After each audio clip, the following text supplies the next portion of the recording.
बिस्मिल्लाहिर्रहमानिर्रहीम। अस्सलामु अलैकुम। मैं रियाज़ अहमद आवान तहरीक आज़ादी कश्मीर के बेस के मुज़फ़्फ़राबाद से आप तमाम देखने वाले नाजरीन को दास्तान हुर्रियत डॉक्यूमेंट्री सीरीज़ में खुशामदीद कहता हूँ। भारतीय जुल्म व बर्बरियत से तंग आकर हज़ारों कश्मीरी ख़ानदानों ने लाइन ऑफ कंट्रोल अबूर करके मकबूजा कश्मीर से आज़ाद कश्मीर हिजरत कर ली। इन ख़ानदानों के साथ ऐसे क्या वाक़यात हुए कि उन्हें अपने आबा व अजदाद की ज़मीनें, अजीज़ व कारब, बहन भाई छोड़ कर हिजरत करने पर मजबूर हुए। इस टाइम हमारे साथ एक इंतहाई सीनियर कश्मीरी सियासी रहनुमा जनाब अब्दुल रऊफ़ तांतरी साहब हैं। मैं आपको दास्तान हुर्रियत डॉक्यूमेंट्री सीरीज़ में खुशामदीद कहता हूँ। राउफ़ साहब, आप हमारे नाजरीन को बताएं कि आपका तल्लुक़ मकबूजा कश्मीर के किस इलाके से है? जी अस्सलाम वालेकुम। मैं ज़िला व तहसील कुपवाड़ा इलाका मसल से मेरा ताल्लुक़ है। राउफ़ साहब, आपके साथ ऐसे क्या वाक़यात हुए कि आप हिजरत करने पर मजबूर हुए?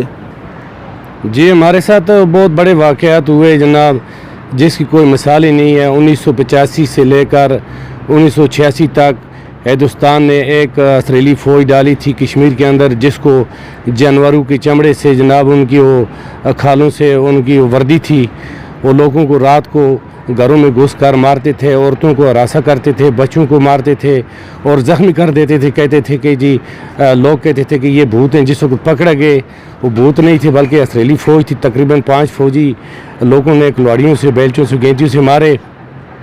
फिर उसके बाद हिंदुस्तान ने एक कश्मीरी लोगों को, नौजवानों को उस तारीख के अंदर धकेल दिया। लोग अपने डर और खौफ से यानी कि कश्मीर आज़ाद करने में मसरूफ़ हुए। इस तरह का वाक़यात है।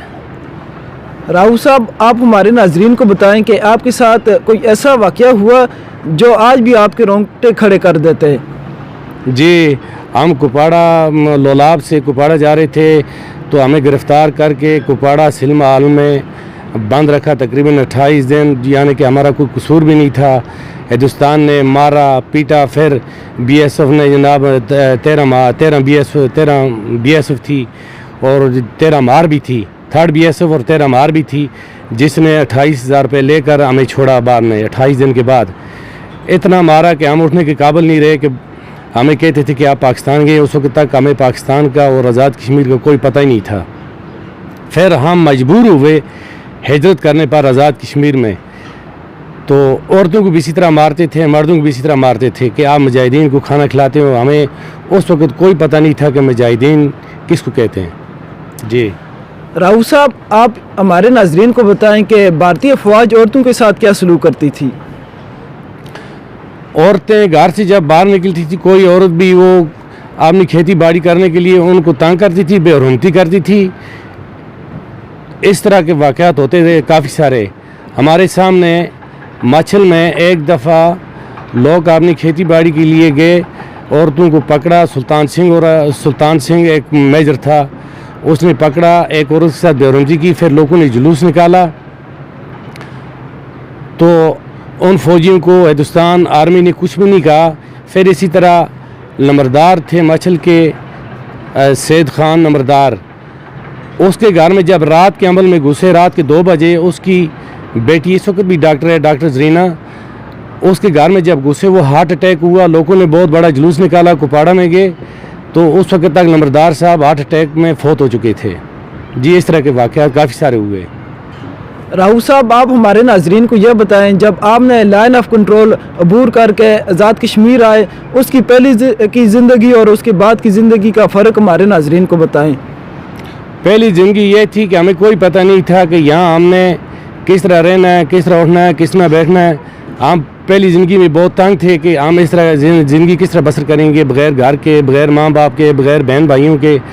अल्लाह ताला का फजल व करम है कि पाकिस्तान के हम बहुत शुक्रगुज़ार हैं और आज़ाद कश्मीर के बहुत शुक्रगुज़ार हैं। इन्होंने हमें इस तरह पाला कि जिस तरह लोग अपने बच्चों को पालते हैं या अपने घर वालों को पालते हैं, इस तरह पाला हमें। ہم ان کے بہت شکر گزار ہیں. ہم یہی اسی طرح اپیل کرتے ہیں اقوام متحدہ IC سے اپنا کردار ادا کریں اور کشمیر کے اندر رائے شماری کرانے میں اپنا حق ادا کریں اپنا. راؤ صاحب، آپ آخر میں پوری دنیا بالخصوص OIC اور اقوام متحدہ سے کیا کہنا چاہتے ہیں؟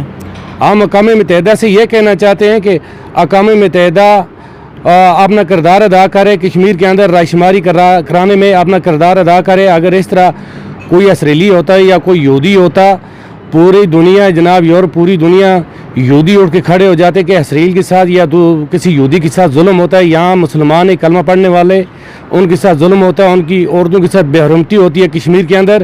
لیکن اقوام متحدہ کو ٹس مس نہیں ہے، کیونکہ وہ مسلمان کلمہ پڑھنے والے یہ مسلمانوں کی نسل کشی کر رہے ہیں، مسلمانوں کو ختم کر رہے ہیں. ہم یہی اپیل کرتے ہیں اقوام متحدہ OIC سے اپنا کردار ادا کریں، کشمیر کے اندر رائے شماری کروائیں. جی ہاں جی ناظرین، یہ تھے عبدالرؤف صاحب جو اپنی داستان حریت بیان کر رہے تھے. ہم ملتے ہیں ایک نئی داستان کے ساتھ، ایک نئے چہرے کے ساتھ، ایک نئے ایپیسوڈ کے ساتھ. تب تک مجھے اور پوری داستان حریت ڈاکومنٹری سیریل کی ٹیم کو دیجیے گا اجازت. اللہ نگہبان.